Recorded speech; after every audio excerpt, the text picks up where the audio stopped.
Hi ನನ್ನ ಎಲ್ಲ ಸ್ನೇಹಿತರಿಗೆ ಕೂಡ ನಮಸ್ಕಾರ. ಪ್ರೀತಿ ಹ್ಯಾಶ್ ಕನ್ನಡತಿ ಚಾನಲ್ಗೆ ಸ್ವಾಗತ. ಇವತ್ತಿನ ವಿಡಿಯೋ ಏನಪ್ಪ ಅಂತ ಹೇಳಿದರೆ ಬಟಾಟೆ ಫ್ರೈ ಪರ್ಫೆಕ್ಟಾಗಿ ಯಾವ ರೀತಿ ಮಾಡೋದು ಅಂತ ನೋಡೋಣ. ಹಾಗೆ ಯಾರೆಲ್ಲ ನನ್ನ ಚಾನಲ್ನ ಸಬ್ಸ್ಕ್ರೈಬ್ ಮಾಡದೆ ವೀಡಿಯೋಸ್ ನೋಡ್ತಿದ್ದೀರಾ ಪ್ಲೀಸ್ ಸಬ್ಸ್ಕ್ರೈಬ್ ಮಾಡ್ಕೊಳ್ಳಿ. ಇವತ್ತು ನಾನು 3 ಬಟಾಟೆಯನ್ನು ಈ ರೀತಿ ಸಿಪ್ಪೆಯನ್ನು ಸುಲಿದು ತೊಳೆದು ತಗೊಂಡಿದ್ದೇನೆ ನೋಡಿ. ನಂತರ ಅದನ್ನು ಈ ರೀತಿ ರೌಂಡ್ ಶೇಪಲ್ಲಿ ಕಟ್ ಮಾಡಬೇಕು ನೋಡಿ. ತುಂಬ ದಪ್ಪ ಕೂಡ ಆಗಬಾರ್ದು, ತುಂಬ ತೆಳು ಕೂಡ ಆಗಬಾರ್ದು, ಮೀಡಿಯಮ್ ಸೈಜಲ್ಲಿ ಇರಬೇಕು ನೋಡಿ. ಈ ರೀತಿ ಇದ್ದರೆ ಸಾಕು.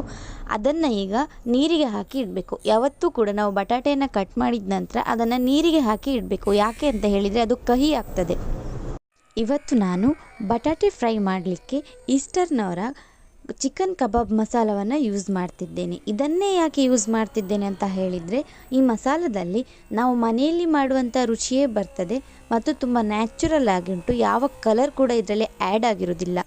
ಈಗ ಸ್ವಲ್ಪ ಈಸ್ಟರ್ನವರ ಚಿಕನ್ ಕಬಾಬ್ ಮಸಾಲವನ್ನು ಹಾಕಿ ಅದಕ್ಕೆ ಸ್ವಲ್ಪ ಕಾರ್ನ್ಫ್ಲೋರನ್ನು ಹಾಕಿ ಈಗ ರುಚಿಗೆ ತಕ್ಕಷ್ಟು ಉಪ್ಪು, ಖಾರ ಮತ್ತು ಅರಶಿನ ಹಾಕಬೇಕು. ಅರಶಿನ ಯಾಕೆ ಹಾಕೋದು ಅಂತ ಹೇಳಿದರೆ ಬಟಾಟೆ ಕೆಲವರಿಗೆ ನಂಜು ಅಂತ ಹೇಳ್ತಾರಲ್ಲ, ಅದಕ್ಕೋಸ್ಕರ ಇಂಥ ಅರಶಿನವನ್ನು ಹಾಕಬೇಕು. ಮತ್ತು ಶುಂಠಿ ಬೆಳ್ಳುಳ್ಳಿ ಪೇಸ್ಟ್. ಈಗ ಸಣ್ಣ ಸಣ್ಣದಾಗಿ ಕಟ್ ಮಾಡಿದಂತಹ ಕೊತ್ತಂಬರಿ ಸೊಪ್ಪು ಮತ್ತು ಸ್ವಲ್ಪ ನೀರು ಎಷ್ಟು ಬೇಕು ಅಂತ ನೋಡಿ ಹಾಕಬೇಕು, ಹದ ಇರಬೇಕು. ಈಗ ಎಲ್ಲವನ್ನು ಪೂರ್ತಿ ಮಿಕ್ಸ್ ಮಾಡಿ ನೋಡಿ.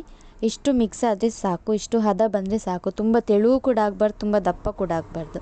ಈಗ ಈ ಮಸಾಲಕ್ಕೆ ನಾವು ಕಟ್ ಮಾಡಿ ಇಟ್ಟಂಥ ಬಟಾಟೆ ಏನಿದೆ ಅದು ಒಂದೊಂದೇ ಪೀಸನ್ನು ಹಾಕಬೇಕು. ಫುಲ್ ಹಾಕಿ ನೋಡಿ, ಇಷ್ಟು ಮಿಕ್ಸ್ ಆದರೆ ಸಾಕು ನೋಡಿ. ಇದನ್ನು ಅರ್ಧ ಗಂಟೆ ನಾವು ಹಾಗೆ ಬಿಡಬೇಕು. ಯಾಕೆ ಹೇಳಿದರೆ ಮಸಾಲೆಲ್ಲ ಹೀರ್ಕೊಳ್ಬೇಕು.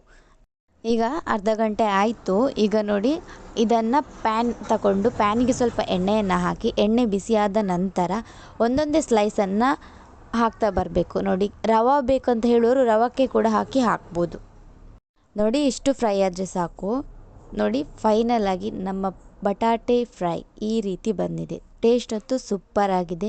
ನೀವು ಕೂಡ ಟ್ರೈ ಮಾಡಿ. ನಿಮ್ಮ ಎಲ್ಲ ಫ್ರೆಂಡ್ಸ್ಗೆ ಕೂಡ ಟ್ರೈ ಮಾಡಲಿಕ್ಕೆ ಹೇಳಿ. ಈ ವಿಡಿಯೋ ಇಷ್ಟ ಆದರೆ ಲೈಕ್ ಮಾಡಿ, ನಿಮ್ಮ ಎಲ್ಲ ಫ್ರೆಂಡ್ಸಿಗೆ ಕೂಡ ಶೇರ್ ಮಾಡಿ, ತಪ್ಪದೇ ಸಬ್ಸ್ಕ್ರೈಬ್ ಆಗಿ.